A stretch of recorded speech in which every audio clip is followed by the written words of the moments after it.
อ๋อขึ้นมาแต่หัวปีเนาะมันเพราะว่าบางคนเขาปล่อยแต่หัวปีนี่มีหน้าเนาะผู้มีน้ำผู้น้องใหญ่อาศัยกินกินไว้ดำหน้านี่ดิดำหน้าตัวได้ปิ้งปลายังไงนี่นะคือมาขายปลาในค่ำหรอปลาในทองปลาวะในค่ไม่เห็นดอกเดินเล่เบิ่งครับปลานิ่นยังไงนี่ปลานิ่นมันตัวใหญ่เลยอืมอันนี้เป็นงานมันไปยินได้ลูกเนาะทงได้นะถุง16,000 กีบเป็นเงินบาทกับ4 ถุงร้อยเอาบ่อยปลานิ่นนะนี่ใหญ่นี่เซ่น้ำอยู่บ่น้องนี่ก็ดูประกอบสิยังบ่เป็นหนังขนาดหลายขนาดหลายบ่เป็นหนังน้ำลายอยู่แล้วตัวมันขาดบ่ย่านเนี่ยปล่อยมันก็ลิบทุ่งหนึ่งบ่ปลาในค่ำอะไรครับทงนึงปลาข้าวมันน้ำอีกทงนึง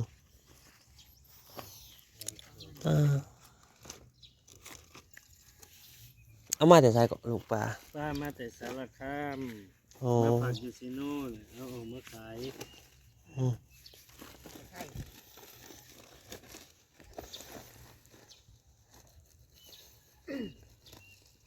ปลาข้าวมันแล้วมันตัวใหญ่แต่มันได้หน่อยมันเพาะใหญ่เองเอาปลายังดีเนาะปลาตะเพียนเอาบ่มีหลายเลยตะเพียนขาวมันปลานิ่นอ่ะเอาจะถงปลานิ่น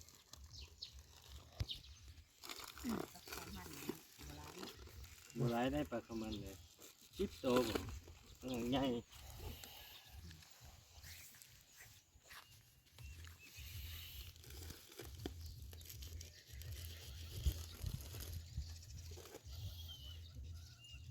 หาทงลอยซะบ่4 ถุงร้อย4 ทงลอยมีอยู่ไม่100นึงกัน200แล้วได้อยู่9 ถุงอยู่9 ถุง200ปล่อยไว้อันยังอีกไหมเอาปลานิ่น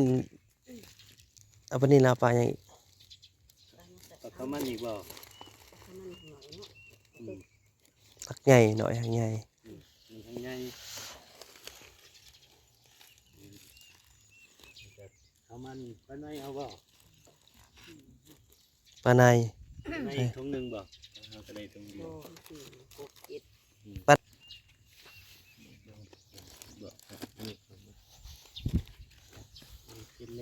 กินแลบได้แล้วบ่ปลาจีนแบบ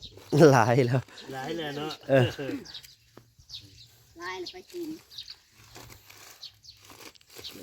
นี่กินหญ้าตัวนี้กินหญ้าทงนึงเนาะ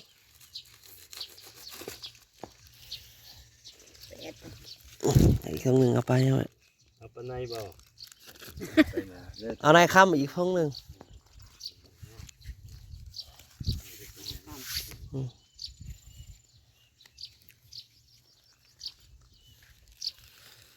จ่ายเพิ่น200ได้บ่เดี๋ยวใช่ดอกเอ้ยไว้ดึงขึ้นดึงหัวพุดอ้าวใหญ่ไว้เทลงไปโลนี่ปลาขอนะต้องไปหลีกมันนี่ลอยไปอยู่ปลานิ่นเหรอไม่ใช่ปลานิ่นนะนี่บ่อยู่ในเป็นจุกกันนะปลานิ่นว่าเลยปลานิ่น4 ทง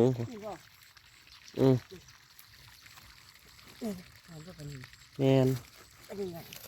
ดึงหลอดปุดเกินนะ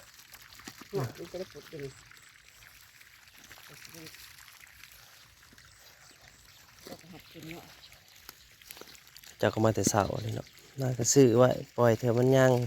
ใครกับปลาน้องซื้อนี่จะปลาขอซื้อก็กินบ่ได้หรอกปลานิ่น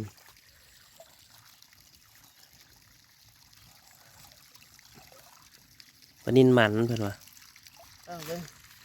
ลองเบิ่ง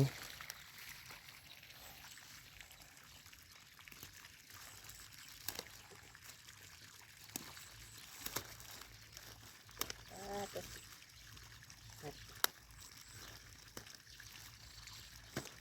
ปลานินสีอยู่เลยนี่ สี่บ่ อืม แม่นอยู่นี่ แม่น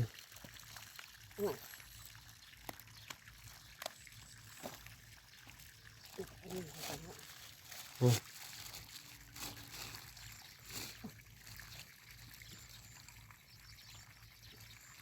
เอาไว้เด้อ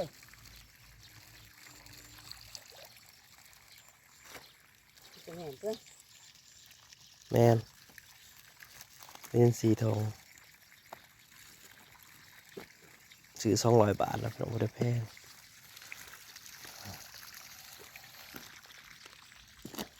ว่าโอ้ยอย่าง หยินลงโลดหยินอยู่เทิงสิไหลตุ๊ดๆๆๆลงโอ้น้ำลายๆแล้วเหนียวไว้ กินกันไหนเนาะ แม่น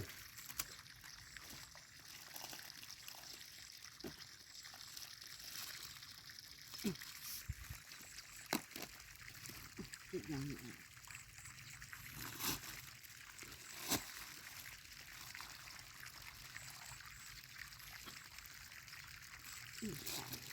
โอ้ยขาย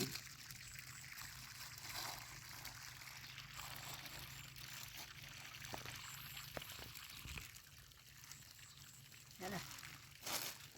ต้นยางก็เก็บไว้ใส่ นี่ฮะ แม่นเป็นยังไงที่กัน อะไรปานายคำครับ เออฮะเขาบอกที่เป็นโสดเลย ตู้ปลาขอเต้นแล้วพวก ตายใหญ่ไรเด้อลิเด้อใช่เลยอันนี้ก็แมนบ่คนบนนี้ ปล่อยรถ น่าไล่เป็นกระสุนบุหรี่กันเนาะ กินบ่ได้ดอก เขาคือมากี่เนี่ยทั้งใครบ่ได้เลย กิ้วขึ้นเถอะ ตอนนั้นได้มาปล่อยบ่มันลายเลยเนาะ ลายแล้วจนว่าสิกินกันบ่ถั่วละอยู่น้องเนาะกัน เอ เนาะ อคือเชี่ยวอยู่ บุ่มอยู่ ปลาเนี่ยมุกปลากินเนี่ยน้ำลายมันสีเย็นเนาะ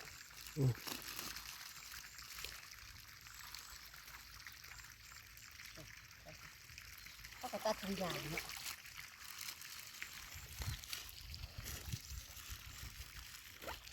เหลือกับเหลือมันต้องเหลือแล้วมันต้องกินบ่เบิดดอกนะได้กินน้ำบักเลิกๆนี่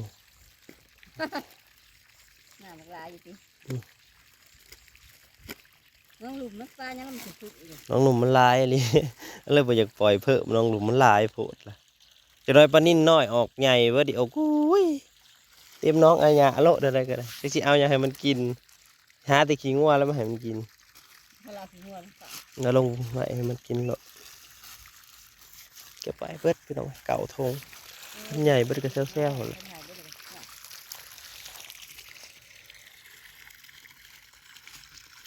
ถ้าเธอนำหัว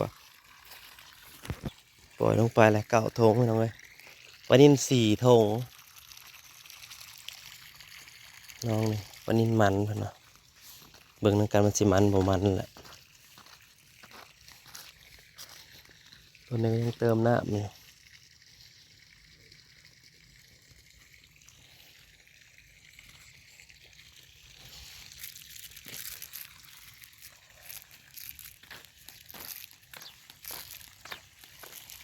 ซื้อปลาปล่อย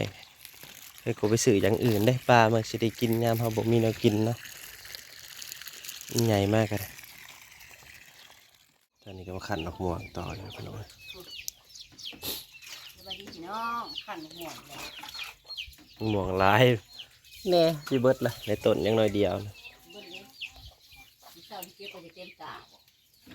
เก็บแต่เศร้าๆพู เอาเลย เอาไว้ได้ใส่ให้ใส่เอาไว้นี่ใส่ ก็ตายเนาะนี่ตายก็จะเก็บแต่ว่านี่ตี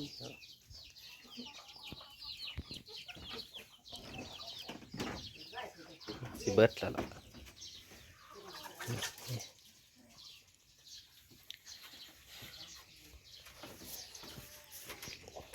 เด็กๆก็ไปโรงเรียนแล้วพี่น้อยหมูมาสู่เอาไปละ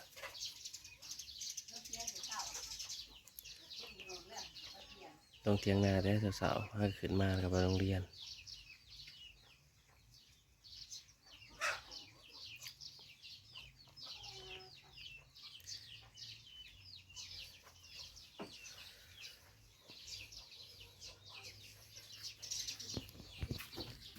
นี่เก็บเสานี่พี่น้องคงเลยเก็บอ่าเบิดปักงูฤดูปักม่วงเลยก็จะกินอย่างละบาทเนี่ยมันเบิดฤดูมันปีนี้มันเป็นดกกว่าทุกปีดกอะไรอย่ารอปีนี้ป้าดพอทันหอดยามพ้นตกสับ บ่ได้ ซุกบ่แหละมันเป็นแตัวหัวปีเด้ ตามสบายเนาะ อืม อยากกินก็กิน แดดจำอะไรไปหน่อย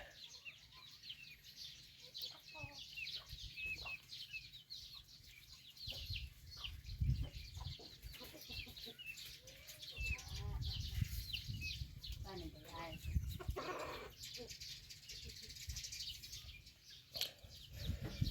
บอกกันใหม่พี่น้องขอบคุณหลายๆที่มาหับชมเนาะขอบคุณเบอร์สุขุสุคนนั่นแหละ